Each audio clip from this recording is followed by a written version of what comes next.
If there's anything to be learned from Alex Jones and Pizzagate, it's the ease of driving masses into a frenzy with absolute lunacy, by manipulating their emotions. People want to feel special and heroic, as well as privy to secret knowledge most of their peers are too stupid to accept. For instance, glorified pimp Andrew Tate has his followers convinced that he's being attacked by the Matrix for his presumed superiority, when in fact, he amassed a fortune by trafficking women. He created an imagined enemy for them to fight, much like a cult leader would, to disguise his depravity. This video is a crash course on a beloved grifter and conspiracy theorist, whose niche is to speculate on tragedies irresponsibly, for clicks and revenue. Sloan, who is on his way to 1 million subscribers, is famous for creating theories around celebrity deaths by accident or suicide, which he quickly labels as suspicious, at times only days after the fact, perhaps before the person is even buried. He is also known for reviving satanic panic content, which was very popular a decade ago, and through that, cultivating a psychotic audience. If you think I'm exaggerating, there is a flurry of comments proving who watches Sloan and why. The most successful content creators have one thing in common, namely charisma. That can be genuine to some degree, or completely manufactured, to meet the standards of the demographic the channel is going for. Sloan created a soft-spoken, sensitive and caring persona, masking his unscrupulous use of other people's traumas for profit. As a side issue, please be careful with people declaring themselves empaths, as that is not a valid notion. Feigning genuine care for the people he talks about, or broader societal problems like grooming or abuse, has been more efficient for him than simply labeling his channel as gossip, which it is. You'll notice his many videos titled "I'm worried about so-and-so." The translation would be that a rumor is circulating, or someone is experiencing problems he's entitled to propagate to hundreds of thousands of people. These are usually of a personal nature, relationship issues or mental health problems, which should never be the subject of public speculation. Does Sloan actually care? Without a doubt, no. Like any grifter, he feels entitled to discuss people's private lives, giving them a quote-unquote emotional colonoscopy, and is very defensive when they make it known he has no right to do so. Like any grifter, he states it's his job and livelihood, a role he took on by choice, which doesn't make it legitimate or acceptable. Back in the day, he turned against Amanda Bynes when it transpired she didn't appreciate being used in his content. The same goes for his coverage of Britney Spears, as for months, Sloan exploited every crazy rumor for a new video. A couple of years ago, when his channel was much smaller, he showed his true nature by threatening to dox a fellow creator who had talked negatively about him. This showed his pettiness, disregard for the person's safety and quite frankly, his unhinged reaction to criticism. More recently, he made false accusations against Lauren Carter, as I'll discuss later on, not caring one iota that his rabid followers would harass her. Putting out serious claims against someone with no evidence is not only irresponsible. It shows a complete lack of empathy and disregard for the impact of those claims. He also has a habit of reporting people to the police for no reason, presumably to make content out of it and solidify his self-importance. Much can be forgiven in terms of ignorance, as no one is a living encyclopedia. However, if someone bases their content on notions they don't understand, the value of that content is in the negative. Sloan frequently uses the word murder in video titles. He has by now, without a doubt, proven he has no idea what murder means, yet people continue to watch him. For the sake of any subscriber of his finding this video, let's see what murder is. According to Merriam-Webster, committing murder means killing a human being unlawfully and with premeditated malice. Over time, Sloan has described accidental deaths, including a plane crash, a suicide and vehicular manslaughter as murder. The word attracts more eyeballs, that's for sure, and reality may well need to take a step back. Viewers often come across bad true crime content, but usually not this bad. Before we get into specifics, let's clarify what a content creator implies by titling a video "The Truth About So-and-so's Death." They are clearly implying three things. That official sources are misleading the public about the cause of death, that there is valid information suggesting otherwise, and that the content creator is in possession of that information. All 3 points are false, as this content is nothing more than backyard speculation.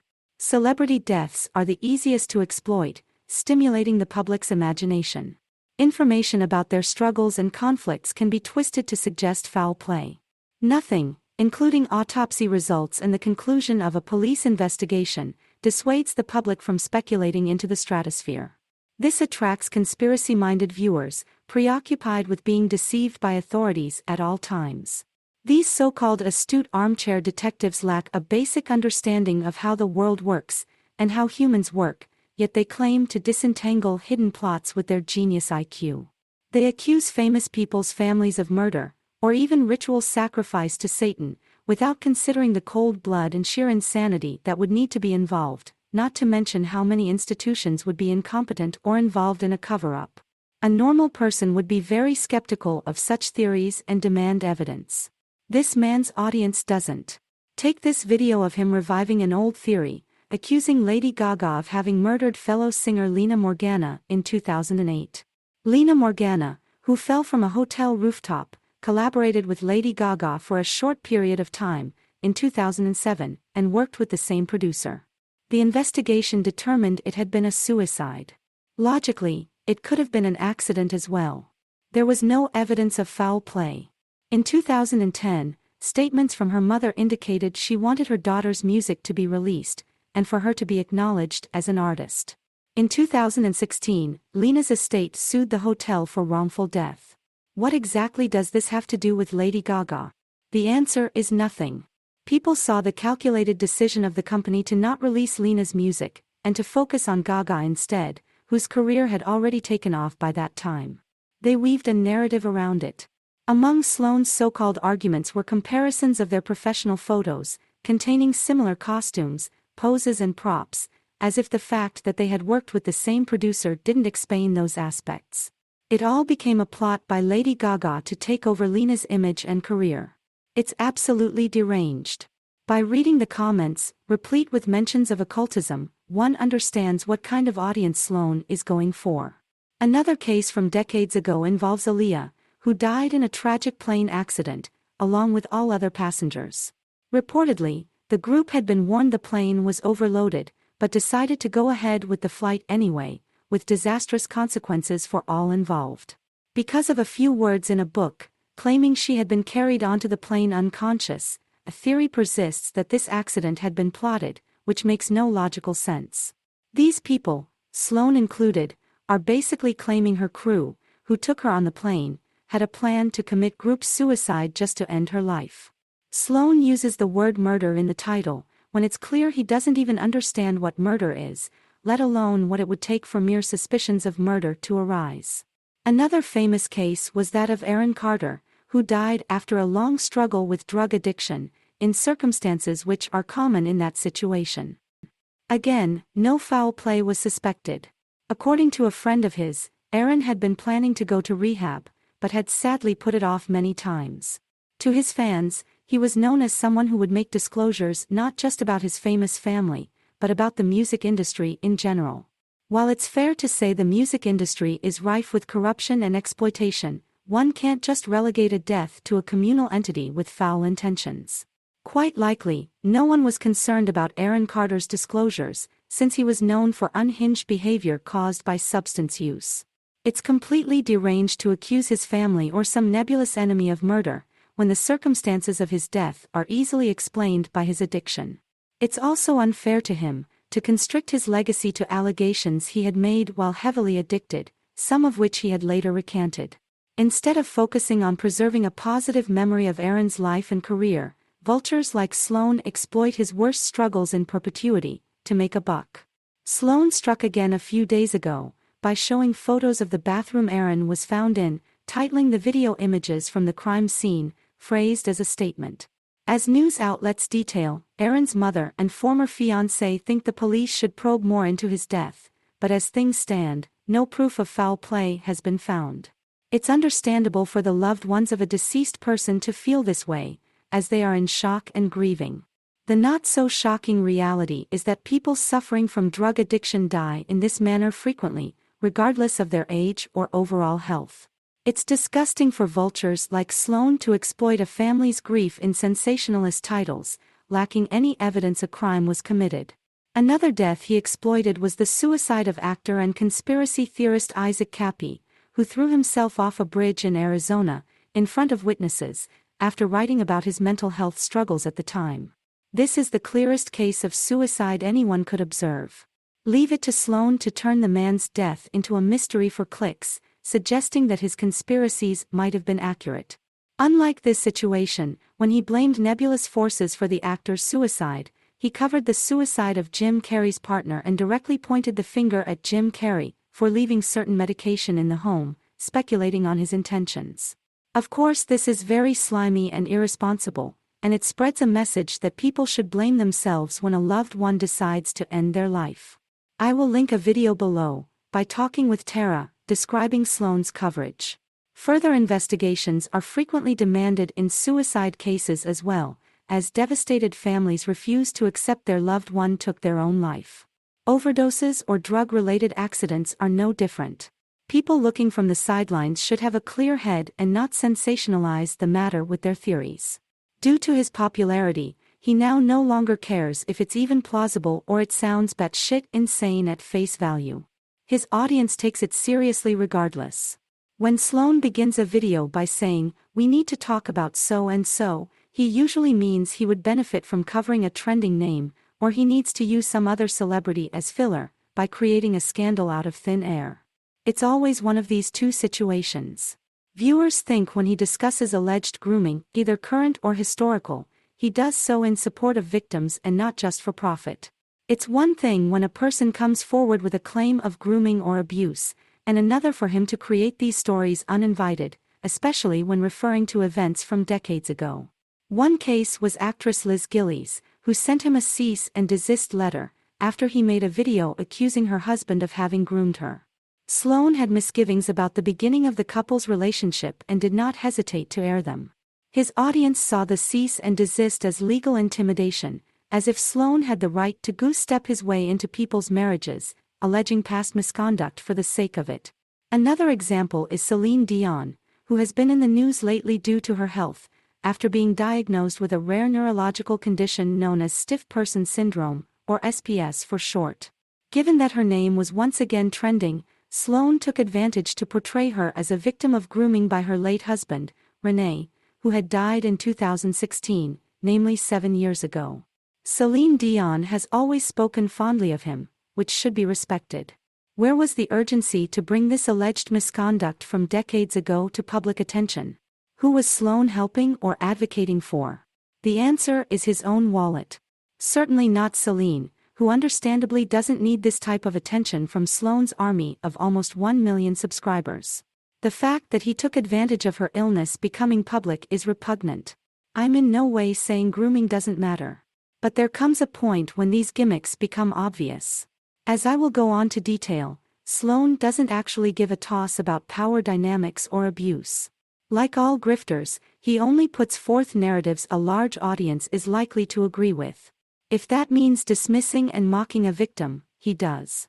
Sloan's audience grew substantially when he became part of the Free Britney movement, which raised awareness of Britney Spears and her struggle to end her conservatorship. This was a noble cause at the time, taken on by many creators as it generated almost daily content. Not only did Sloan and company lament Britney's treatment by her entourage, they also lamented the way she had been hounded by the media years prior. They claimed their only intention was to see her live her life with restored human rights, privacy, and dignity. This was very misleading. Fast forward to present day, when Sloan and company replaced the paparazzi, in terms of constant gossip about Britney's private life. Please don't be fooled by the fact that he recently stopped, after deranged fans called the police to Britney's home, and he was forced by optics to disavow that.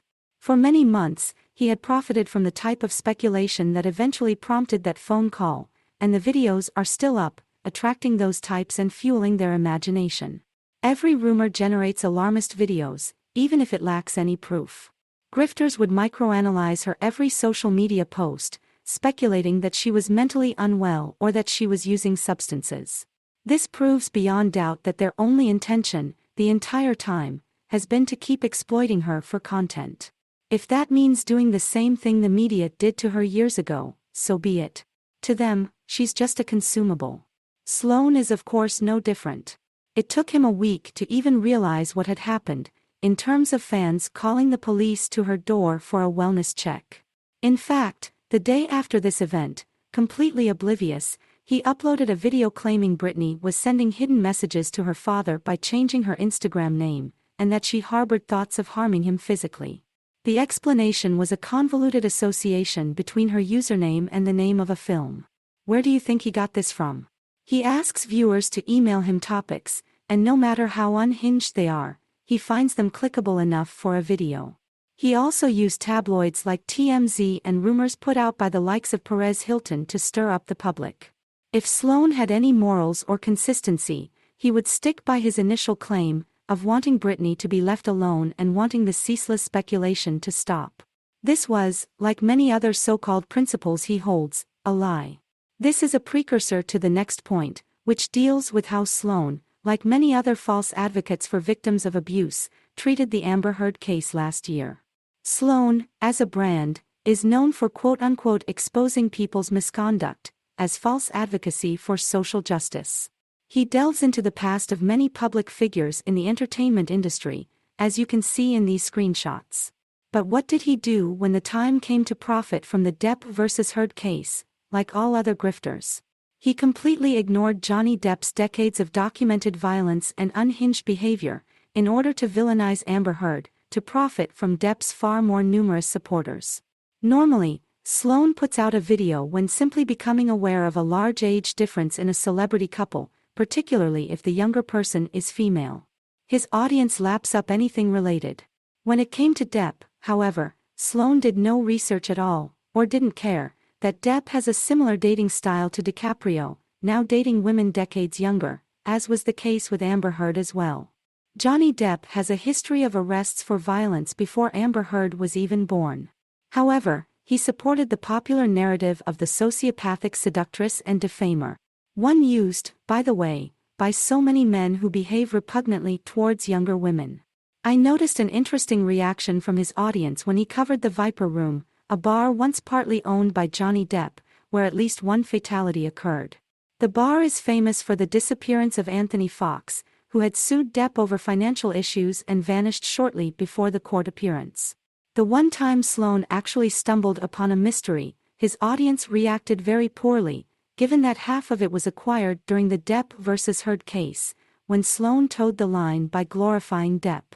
The Viper Room video was of course uploaded months after the trial, as he didn't rock the boat at the time with anything potentially negative about Depp. Now these people want evidence, when the name of someone they worship is linked to tragedies. Normally, they're more than happy to entertain his theories, without a shred of evidence behind them. They are correct in saying there's no evidence directly linking Depp to the overdose of River Phoenix, or the disappearance of Anthony Fox. I just wish they applied the same standard when consuming the rest of his content, and they never do. In December of 2022, after covering the lawsuit against Nick Carter, Sloan uploaded a frantic video, claiming Nick's wife, Lauren, had sent threatening messages to his father, using her own name and demanding that Sloan remove the video. Not only was the lawsuit mainstream news, circulating the globe, hence making someone like Sloan irrelevant in that sense.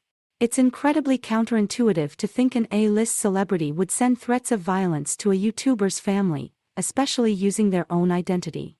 These are people with an entire team of lawyers, PR, security, and whatnot, to handle matters with the media and the public. The entire premise is insane. Sloan went as far as to claim that if something happened to him or his family, people should know the Carters were at fault. He said he feared for his life, which the numbskulls in his audience fully believed. They went on to attack Lauren Carter on social media, commenting with threats and vulgar messages under photos of her children. Never mind that she was never involved in what her husband did or didn't do 2 decades ago to begin with. A normal person would have nothing but compassion for this woman, who is not at fault for this situation, instead of rushing to believe texts likely sent by an obsessed fan or a troll. Seeing his gullibility or propensity for lying, people then began impersonating members of Nick Carter's team, with one fellow then giving an interview to Posted Media. He described how he had fooled Sloan via email, by pretending to be the head of Carter's security detail, using the photo of a friend. Sloan bought it hook, line, and sinker. He showed the emails in a second video, which is still up. He reiterated he had no reason to think his father hadn't genuinely received threats from Lauren Carter, with absolutely no evidence to back it up. The last thing he said was that he would address the matter with his lawyer in a couple of weeks. This was in December and it's now the middle of March, with not another word said about the issue, and the videos left up for popular consumption. As I assume he knew, his audience would soon forget it altogether and would stop asking questions. This is in fact not the first time Sloan has claimed threats to his life for imbecilic reasons. I will leave a link in the description to a video made by Welsh Rose, detailing another instance of him making his audience worry. One time, Sloan freaked out when returning home and finding a man standing on his street. The man did not approach him or say anything to him at all. Somehow, in a paranoid frenzy, Sloan became convinced the stranger was there to sexually assault him. He even reported him to the police the next morning, finding out, of course, that no crime had been committed. The video by Welsh Rose goes into details, leaving no doubt that Sloan is either foolish and paranoid, or a good manipulator, or both. Neither of these scenarios is a good incentive to take him seriously on any subject. Sloan marketed himself as a victim advocate, as did many creators a few years ago, for one reason only. It was popular. In reality, he only supports victims or alleged victims the public likes, to maximize his profit, as proven by his participation in the smear campaign against Amber Heard. Of all those who grift the Depp vs. Heard trial, none as far as I know has acknowledged the UK verdict or the open letter in support of her, signed by over 300 experts in domestic violence. They struck while the iron was hot, got their money and went back to business as usual, pretending to care about victims. Here's a video titled, I quote, "Proof Amber Heard is a liar," referring to the $7 million donation pledged to charity after the divorce, completely ignoring the fact that it was to be paid in installments in the first place. Some were indeed paid, before she was sued and had exorbitant legal expenses. The entities she had pledged to understood her predicament, as they later declared. This matter is a complete farce and has nothing to do with whether or not she was abused by Johnny Depp during their relationship and marriage. In fact, she was being abused in real time, during the trial. Legal abuse is a tool, especially for the rich and powerful, to drain the victim financially, mentally, and emotionally. Look it up. This entire argument, which according to one juror, took up a third of the jury deliberations, was completely irrelevant. Sloan, like all the others, is nothing but a parrot repeating the fallacious accusations of Depp's smear campaign. Another video claims experts destroyed Amber Heard's evidence in court, when that was never the case. Never mind the unsealed documents, available to the public at a later date, which further substantiated that her evidence had been confirmed as genuine by any expert examining it. I want to add that people believed this from the same person who took the texts and emails of trolls seriously, presenting them to the public as evidence of Lauren Carter's harassment. This man can't interpret the validity of electronic communications or images any better than he can fly. A fairly recent video described a prank played by a TV program on socialite Paris Hilton, back in 2015. This involved a stunt by the pilot, who had simulated an imminent plane crash to film her reaction. Sloan used the words near-death experience in the title, when that is clearly not what a near-death experience is. Paris was never in actual danger of physical harm, let alone nearly dead. If we overlook this detail, we notice his claim that Paris intends to sue, referred to in present tense. Any talk of a lawsuit occurred shortly after the prank, in 2015, namely 8 years ago, with no updates since. There is no present-day news, no proof she sued, and no apparent reason to dig this up with such effervescence, making his audience think a lawsuit is imminent. It's just cretinous. You might find some of this guy's titles interesting or relevant. But if someone employs such little care in researching a story and phrasing it correctly, there are surely better sources to access. Popular creators, like Sloan, are often labeled by viewers as online journalists, while most of their content is speculative, even at face value. Viewers have increasingly blurred the barrier between the media and online content creators, forgetting that the latter, for the most part, have no credentials and no accountability. These are individuals with the ambition and charisma to create a myth around themselves that of being truth-tellers, opposing nebulous mainstream agendas. There is no factual reason to trust them. However, people do. Perhaps it had been a slow week when Sloan interviewed a tarot reader to discuss Eugenia Cooney's future. It's true that he was seen with Eugenia recently, uploading photos of their night out on Twitter. However, at the time, he took advantage of the malicious people targeting her and fueled their hysteria. Ironically, his audience mauled him for his recent outing with her. They have no problem when he gratuitously accuses people of crimes. They only have a problem when he doesn't avoid a woman with anorexia. She's offensive to them and the rest isn't. Those who were around for the YouTube scene 15 years or a decade ago remember the invasion of satanic panic content, which took imagery from music videos and celebrity photo shoots, claiming said imagery was related to worshipping the devil. Over the years, this content has declined in prominence, as skepticism of religion and conspiracy theories rose. Akin to other non-stories, Sloan is a proud revivalist of this trend, profiting from the ability to talk out of his backside, as this content is never evidence-based. To adopt Sloan's false narrative of being in fear of unnamed elites, one has to presuppose certain agendas to begin with. Looking through his comment sections, you notice many viewers sounding psychotic, advising him to be careful and stay safe. Like Andrew Tate, who is supposedly being attacked by the Matrix, Sloan has created a nebulous enemy in the form of Hollywood elites, who may just jump out of his bushes at any moment. Through this perpetual fear of doom, he has cultivated a rabid audience to not only support him financially, but swarm any detractors for merely questioning his motives. Sloan is not afraid of retaliation. If he were, he wouldn't put out such evidence-free, scandalous nonsense, day after day, accusing famous people and their circles of every crime under the sun, including but not limited to murder.